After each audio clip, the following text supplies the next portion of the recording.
Chancellor Rachel Reeves has announced tax increases worth £40 billion this afternoon, marking the single biggest rise in taxes from any UK budget since 1993.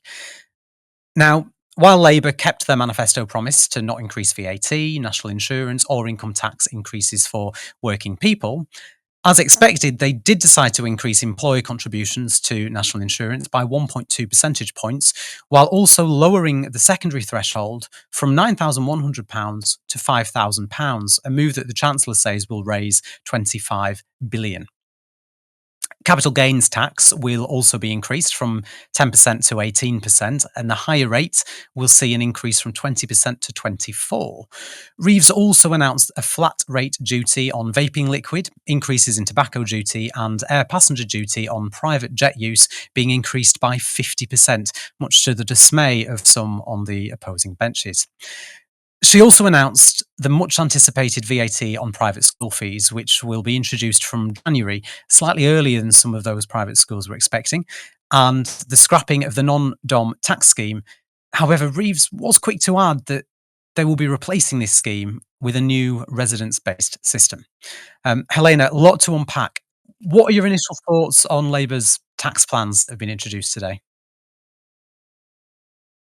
So, with regards to this, £40 billion of tax increases, which is going to be projected by the end of the parliament. It's the projected number of the projected amount of tax increases by the end of the parliament.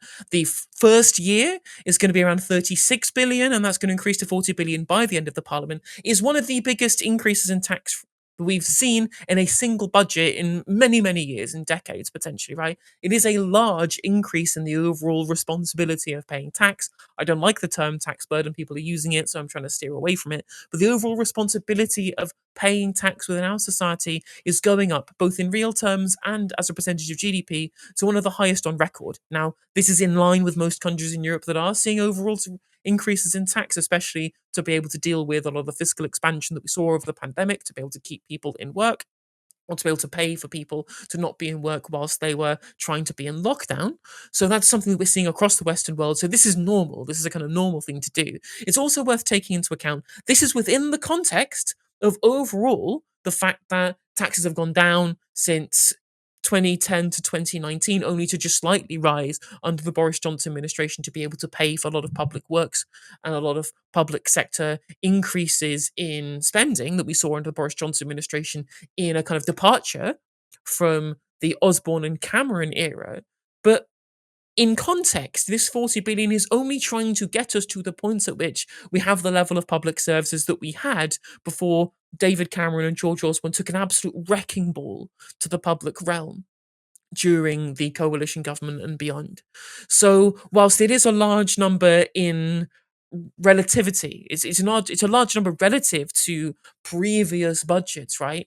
Is it enough to actually fix all of the problems? To what Keir Starmer would say in his buzz phrase that's been kind of the cornerstone of a lot of Labour Party messaging on this, to fix the foundations? I don't think so.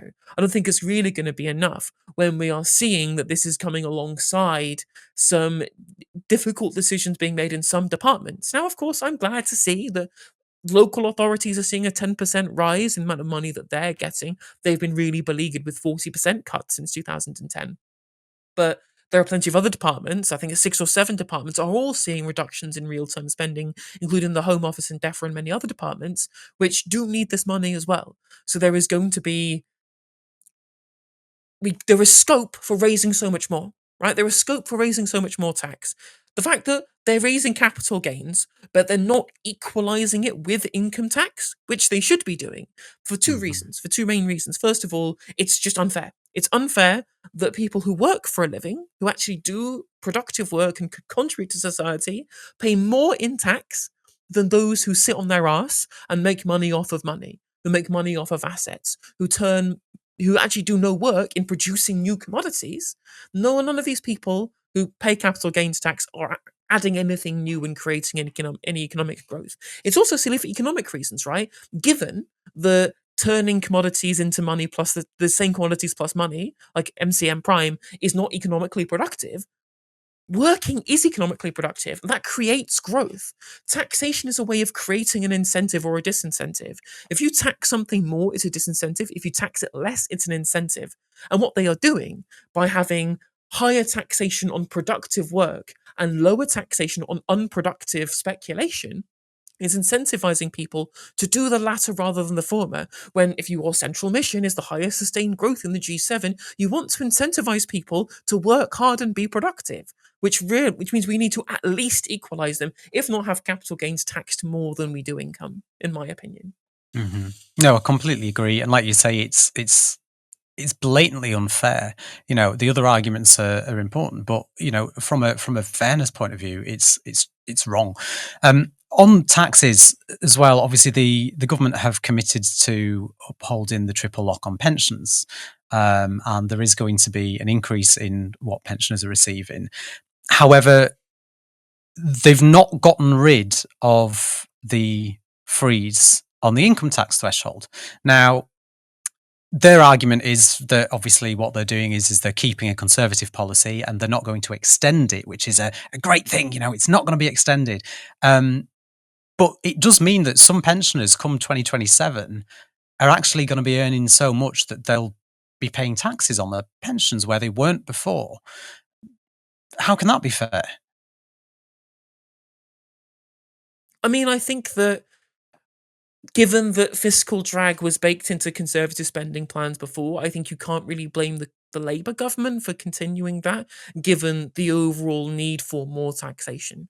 I think that whilst it's right to focus on the rich needing to pay more in tax, right? We need to focus on the rich paying more in tax. And that will happen from private school fees taxation and non-dom taxation.